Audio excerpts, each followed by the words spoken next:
بسم اللہ الرحمن الرحیم۔ آج الحمدللہ خلاصۃ القرآن کا 7واں پارہ ہے۔ یہاں پر اللہ تعالیٰ نے حبشہ کے نصارہ کا تذکرہ کیا، نجاشی بادشاہ کا۔ پیچھے 6 پارے کے اخیر میں آیا تھا کہ یہ لوگ مسلمانوں سے نفرت، کینہ اور بغض رکھیں گے، لیکن کچھ نصارہ ایسے ہیں جو نرم دل ہوتے ہیں۔ اللہ نے یہاں پر اسی کو بیان کیا، وَإِذَا سَمِعُوا مَا أُنزِلَ إِلَى الرَّسُولِ تَرَىٰ أَعْيُنَهُمْ تَفِيضُ مِنَ الدَّمْعِ۔ جب مکہ میں مسلمانوں کو ستایا جانے لگا، اللہ کے نبی حضرت جناب رسول اللہ صلی اللہ علیہ وسلم نے مسلمانوں کو حبشہ کی طرف ہجرت کرنے کے لیے کہا، تو کچھ مسلمان حبشہ کی طرف ہجرت کر گئے، جس میں حضرت جعفر ابن طیار رضی اللہ تعالیٰ عنہ بھی تھے۔ تو تمام کے تمام مشرکین مکہ نے مسلمانوں کے خلاف پروپیگنڈا کیا، تحفے تحائف بھیجے نجاشی بادشاہ کو، اور یوں کہا کہ یہ لوگ ہمارے ملک کے بھگوڑے ہیں، ان کو ہمارے ساتھ میں کر دیجئے۔ نجاشی بادشاہ بڑا ہوشیار بادشاہ تھا، اس نے کہا کہ جب تک میں ان کی بات نہیں سن لوں گا تب تک میں تمہارے ساتھ میں نہیں بھیجوں گا۔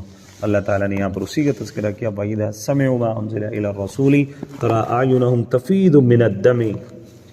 جب اس نجاشی بادشاہ نے قرآن کریم کو سنا حضرت جعفر ابن طیار سے، تو اس کی آنکھوں سے آنسو روا ہو گئے، اس کے چہرے کے تغیرات بدل گئے، اس کے بدن کے تغیرات بدل گئے، اس کے چہرے کے آثار نمودار ہو رہے تھے، آنکھوں سے اشک جاری تھے۔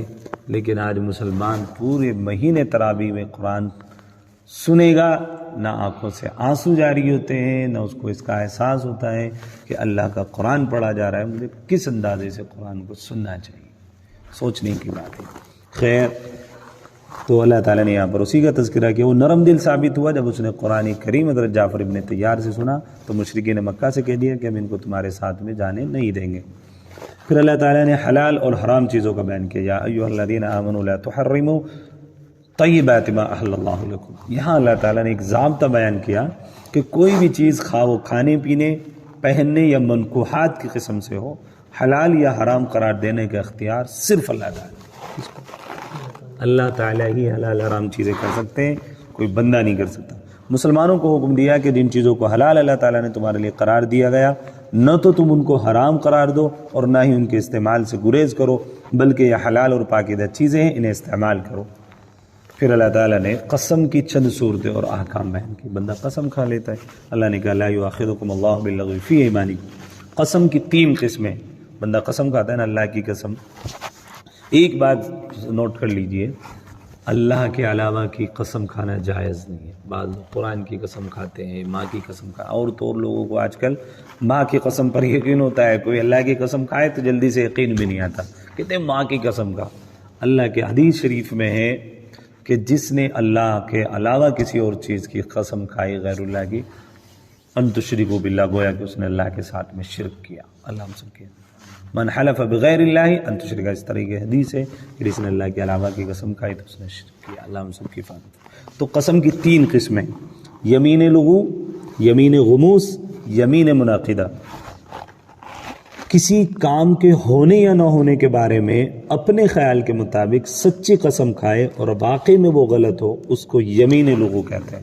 سمجھ میں آئی بات؟ کسی کام کے ہونے یا نہ ہونے کے بارے میں اپنے خیال کے مطابق سچی قسم کھائے اور واقع میں وہ غلط ہو، اس کو یمین لغو کہتے ہیں۔ اس قسم پر نہ کفارہ ہے اور نہ گناہ ہے۔ اگر کسی گزشتہ کام پر جان بوجھ کر جھوٹی قسم کھائے، اس کو یمین غموس کہتے ہیں۔ یہ سخت گناہ ہے، توبہ استغفار کرے، البتہ اس کا کفارہ نہیں۔ آئندہ زمانے میں کسی کام کے کرنے یا نہ کرنے کی بندہ قسم کھائے، اس کو یمین منعقدہ کہتے ہیں۔ آئندہ کل کو میں یہ کام کروں گا، خدا کی قسم، اللہ کی قسم، اس طرح آئندہ کسی کام کے کرنے یا نہ کرنے کی قسم کھائے، اس کو یمین منعقدہ کہتے ہیں۔ اس قسم کو توڑنے پر کفارہ واجب ہوتا ہے، جو یہ ہے کہ تو 10 مسکینوں کو درمیانی درجے کا کھانا کھلائے، یا 10 مسکینوں کو کپڑا پہنائے، یا ایک غلام آزاد کرے، اور اگر تینوں چیزوں پر قادر نہ ہو تو پھر 3 دن کے لگاتار روزے رکھے، ایک روزہ بھی بیچ میں قضا نہیں ہونا چاہیے۔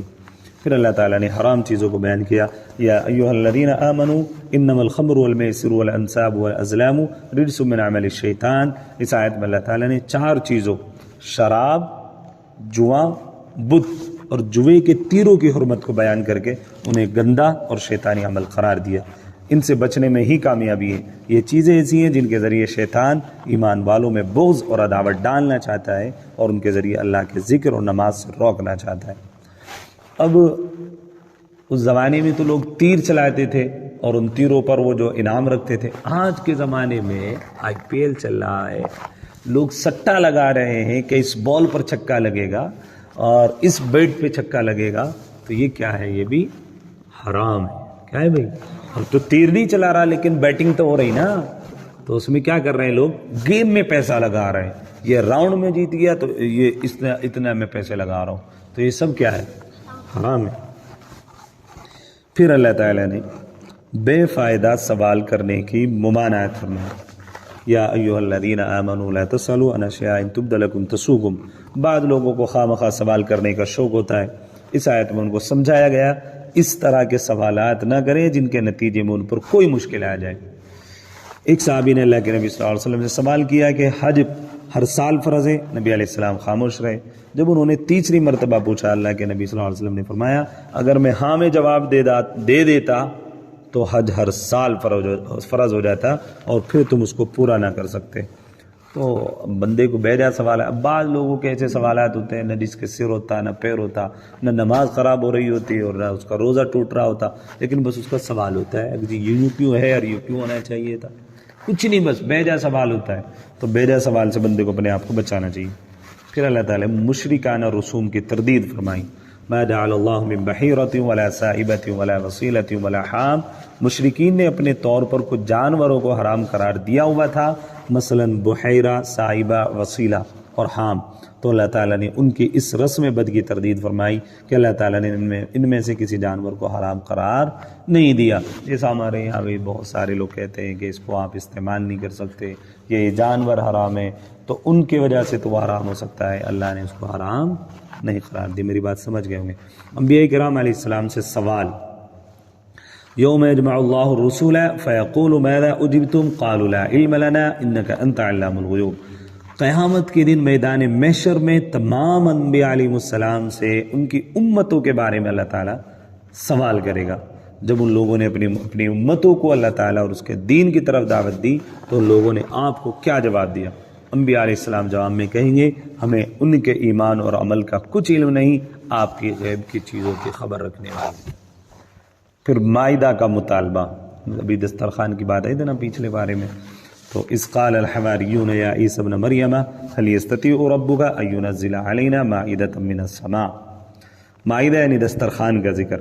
حضرت عیسیٰ علیہ السلام نے اپنی قوم کے مطالبے پر اللہ تعالیٰ سے دعا مانگی تو اللہ تعالیٰ نے وعدہ فرمایا کہ ٹھیک ہے ہم دسترخوان اتاریں گے، لیکن اگر اس کے باوجود بھی کوئی نہ مانا تو پھر ہم بہت سخت سزا دیں گے۔ قوم نے کہا تھا کہ اللہ سے دعا کریں ہمارے لیے جنت سے دسترخوان آئے، حضرت عیسیٰ علیہ السلام نے اللہ تعالیٰ سے دعا کری تو ان کے لیے آسمان سے دسترخوان آیا، کھانے کی چیزیں آئیں۔ الوہیت عیسیٰ و مریم کی نفی۔ وَإِذْ قَالَ اللَّهُ يَا عِيسَى ابْنَ مَرْيَمَ أَأَنْتَ قُلْتَ لِلنَّاسِ اتَّخِذُونِي وَأُمِّيَ إِلَٰهَيْنِ مِن دُونِ اللَّهِ۔ قیامت کے دن اللہ تعالیٰ حضرت عیسیٰ علیہ السلام سے سوال کریں گے، اے عیسیٰ کیا تم نے لوگوں سے کہا تھا کہ مجھے اور میری والدہ کو اللہ کے سوا معبود مانو؟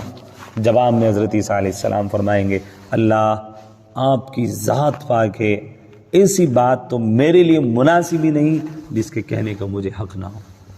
تو حضرت عیسیٰ علیہ السلام وہاں پر اللہ کے سامنے جواب دیے ہوں گے۔ مختاریت صرف اللہ تعالیٰ کے لیے، مختار کل ذات کس کی؟ اللہ کی۔ ان تعذبهم فانهم عبادك وان تغفر لهم فانك انت العزیز الحکیم۔ قیامت کے دن حضرت عیسیٰ علیہ السلام اللہ تعالیٰ سے عرض کریں گے کہ میں نے تو انہیں آپ کی عبادت کا حکم دیا تھا، اگر انہوں نے نافرمانی اور سرکشی کی ہے تو اے اللہ آپ کو اختیار ہے، اگر آپ عذاب دینا چاہیں تو یہ آپ کے بندے ہیں، آپ ان کو عذاب دینے پر قادر ہیں، اور اگر آپ معاف کرنا چاہیں تو آپ غالب ہیں اور معاف کرنے کی حکمتیں بھی جانتے ہیں۔ پھر اللہ تعالیٰ نے نجات سچ میں ہے۔ قال اللہ ھذا یوم ینفع الصادقین صدقہم۔ اس دن اللہ تعالیٰ فرمائیں گے عیسیٰ یہ وہ دن ہے جہاں ہر شخص کی سچائی کام آئے گی، سچوں کو نجات ملے گی اور جھوٹے تباہ ہو جائیں گے۔ اللہ تعالیٰ ہمیں بھی سچائی کا ساتھ دینے کی توفیق عطا فرمائے اور جھوٹ سے بچنے کی توفیق عطا فرمائے۔ حدیث میں بھی ہے کہ سچ آدمی کو نجات دیتا ہے اور جھوٹ آدمی کو پریشانی میں ڈال دیتا ہے۔ پھر سورۃ الانعام شروع ہو جاتی ہے۔ انعام ممانا مویشیوں کو کہتے ہیں، چونکہ اس صورت میں مویشیوں کا ذکر ہے اس لیے اس پوری صورت کا نام ہی سورۃ الانعام رکھ دیا گیا۔ اس صورت میں اللہ تعالیٰ کی توحید، رسالت اور دیگر انبیاء علیہ السلام کی رسالت، قیامت اور قدرت باری تعالیٰ کے دلائل بیان کیے گئے، اور اس کے ساتھ ساتھ مشرکین کے غلط عقائد و نظریات کی بھی اللہ تعالیٰ نے تردید کی ہے۔ مشرکین سے سوال، وَيَوْمَ يَحْشُرُهُمْ جَمِيعًا ثُمَّ نَقُولُ لِلَّذِينَ أَشْرَكُوا أَيْنَ شُرَكَاؤُكُمُ الَّذِينَ كُنتُمْ تَزْعُمُونَ۔ قیامت کے دن جب مشرکین اللہ تعالیٰ کے سامنے ہوں گے، ایک عرصے کے بعد اللہ تعالیٰ ان سے پوچھیں گے کہاں ہیں وہ تمہارے شریک جن کو تم ہمارا شریک اور اپنا حاجت روا اور مشکل کشا سمجھتے تھے، جن کے گن گاتے تھے اور اپنی جان و مال ان پر قربان کرتے تھے۔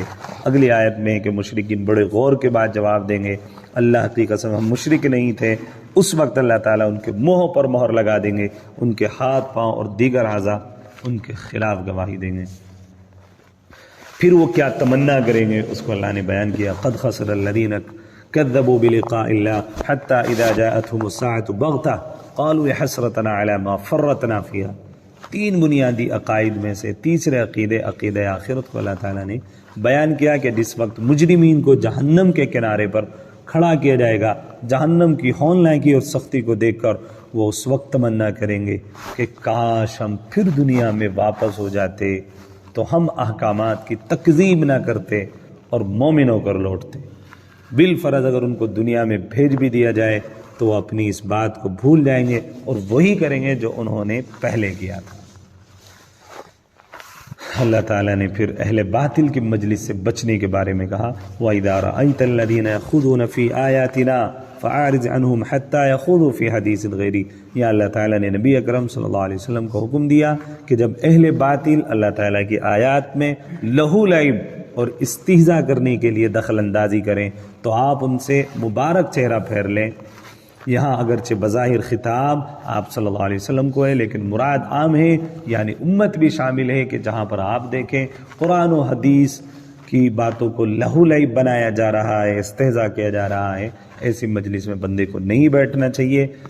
ایک بہت بہتر شعر ہے، صحبت صالح ترا صالح کند، صحبت طالح ترا طالح کند۔ بروں کی صحبت تجھے برا بنا دے گی، اچھوں کی صحبت تجھے اچھا بنا دے گی۔ تو جہاں اچھی مجلسیں نہیں ہوتی تو بندے کو وہاں سے اعراض کر لینا چاہیے۔ پھر آگے اللہ تعالیٰ نے حضرت ابراہیم اور ان کے والد کا تذکرہ کیا، یعنی کہ مشرک باپ کا موحد بیٹا۔ وَإِذْ قَالَ إِبْرَاهِيمُ لِأَبِيهِ آزَرَ أَتَتَّخِذُ أَصْنَامًا آلِهَةً إِنِّي أَرَاكَ وَقَوْمَكَ فِي ضَلَالٍ مُبِينٍ۔ یہاں کئی آیات میں امام الموحدین حضرت ابراہیم علیہ السلام کی توحید اور آپ علیہ السلام کے والد اور قوم کی بت پرستی کی تردید کا ذکر ہے۔ والد بن بناتے ہیں اور بیٹا دین کی دعوت دے رہا ہے، باپ مشرک بناتا ہے اور بیٹا توحیدی بناتا ہے۔ حضرت ابراہیم علیہ السلام نے فرمایا یا کہ اے میرے ابو، آپ اور آپ کی قوم دونوں گمراہی پر ہیں، میں آپ کو دعوت دیتا ہوں کہ خود کو اور قوم کو کفر سے بچائیے۔ پھر حضرت ابراہیم علیہ السلام نے اپنی قوم کو دلائل کے ساتھ سمجھایا اور ان کے ستارہ پرستی کی تردید فرمائی۔ پھر اللہ تعالیٰ نے اسی پارے میں 18 انبیاء کرام علیہ السلام کا ذکر کیا، وَتِلْكَ حُجَّتُنَا آتَيْنَاهَا إِبْرَاهِيمَ عَلَىٰ قَوْمِهِ نَرْفَعُ دَرَجَاتٍ مَن نَّشَاءُ۔ یا اللہ تعالیٰ نے 18 انبیاء علیہ السلام کا یکجا ذکر کیا۔ اس قدر انبیاء علیہ السلام کا ذکر اس صورت کے علاوہ اور کسی صورت میں نہیں۔ آپ نے سنا بھی ہوگا ان کے اسماء آئے نا، زکریا، یحییٰ، عیسیٰ، الیاس، یہ آیت آئی تھی۔ ان کے اسماء مبارک یہ ہیں حضرت ابراہیم، حضرت اسحاق، حضرت یعقوب، حضرت نوح، حضرت داؤد، حضرت سلیمان، حضرت ایوب، حضرت یوسف، حضرت موسیٰ، حضرت ہارون، حضرت زکریا، حضرت یحییٰ، حضرت عیسیٰ، حضرت الیاس، حضرت اسماعیل، حضرت یسع، حضرت یونس، حضرت لوط علیہم الصلاۃ والسلام۔ یہ 18 انبیاء کا اللہ تعالیٰ نے اس بارے میں تذکرہ فرمایا۔ ہمیں حکم دیا گیا کہ ان کے نقش قدم پر چلو، ان کی ہدایت پر عمل کرو۔ اس کا مطلب یہ ہے کہ جو تعلیمات تمام انبیاء علیہ السلام کے درمیان میں قدر مشترک ہے، جیسے عقائد میں سے عقیدہ توحید، عقیدہ رسالت اور عبادات میں سے صداقت، دیانت، سچائی، ایفائے عہد، حقوق کی ادائیگی وغیرہ، ان پر چلو۔ اگرچہ احکام کی تفصیل تبدیل ہوتی رہتی ہیں لیکن بنیادی باتیں تمام انبیاء کی شریعت میں یکساں رہی ہیں۔ بھائی سب نے کہا اللہ کو ایک مانو، رسالت کے بارے میں سب نے کہا، قیامت حشر و نشر کے بارے میں سب نے سمجھایا، تو جو چیزیں برابر سرابر ہیں ان کو مانی جائیں گی تمام انبیاء علیہ الصلوۃ والسلام کی، اور جو اللہ تعالیٰ نے تبدیل فرمائی جیسا کہ آخری شریعت اب اللہ کے نبی حضرت جناب رسول اللہ صلی اللہ علیہ وسلم کی ہے۔ پھر ذات اور صفات خداوندی پر اللہ تعالیٰ نے دلائل بیان کی۔ اللہ کہتا ہے ان اللہ فالق الحب والنبا یخرج الحی من المیت ومخرج المیت من الحی ذالکم اللہ فانا تؤفکون۔ اللہ تعالیٰ اپنی ذات اور صفات کا دلائل کے ساتھ تعارف کروا رہا ہے۔ انسان خود سے اللہ تعالیٰ کی ذات کو سمجھنا چاہے تو اس کے بس میں نہیں، اللہ تعالیٰ کی ذات و صفات کی معرفت دلائل اور نشانیوں سے حاصل ہوتی ہے۔ وہ کون ذات ہے جو زندے سے مردہ اور مردے سے زندہ نکال دیتا ہے؟ وہ کون ذات ہے جو مرغی سے انڈا اور انڈے سے مرغی نکال دیتا ہے؟ وہ اللہ وحدہ لا شریک کی ذات ہے۔ بندہ غور و فکر کرے اللہ کی بنائی ہوئی چیزوں میں تو اللہ تعالیٰ کا ہونا بندے کی سمجھ میں آ جاتا ہے۔ رؤیت باری تعالیٰ، بندہ اللہ کو دیکھ سکتا ہے یا نہیں دیکھ سکتا۔ لا تدرک الابصار وهو يدرك الابصار وهو اللطیف الخبیر۔ اہل سنت والجماعت کا عقیدہ یہ ہے کہ اس دنیا میں کوئی جن یا بشر اللہ تعالیٰ کی ذات کو اپنی آنکھوں سے نہیں دیکھ سکتا، یہ ناممکن ہے۔ البتہ عالم آخرت میں اہل جنت کو اللہ تعالیٰ کا دیدار نصیب ہوگا، وہ اپنی آنکھوں سے اللہ تعالیٰ کی زیارت کریں گے، جو حدیث پاک میں کہ شب معراج میں رسول اکرم صلی اللہ علیہ وسلم کو اللہ تعالیٰ کا دیدار نصیب ہوا۔ یہ قرآن کریم کی اس آیت کے خلاف نہیں، کیونکہ آیت میں اس دنیا میں رؤیت کی نفی ہے، جبکہ آپ صلی اللہ علیہ وسلم کو جس مقام پر دیدار ہوا وہ عرش کے اوپر، یعنی اس کو یہ کہہ لیجئے کہ وہ عالم آخرت تھا، عند السدرۃ المنتہی۔ دنیا میں اللہ تعالیٰ نے نفی کی ہے کہ دنیا میں اللہ کو کوئی نہیں دیکھ سکتا، تو وہ عالم دنیا ہی نہیں تھا جس میں اللہ کے نبی صلی اللہ علیہ وسلم نے اللہ تعالیٰ کی زیارت کی، دیدار کیا۔ اللہ تعالیٰ ہم سب کو عمل کی توفیق نصیب فرمائے۔ وآخر دعوانا ان الحمد للہ رب العالمین۔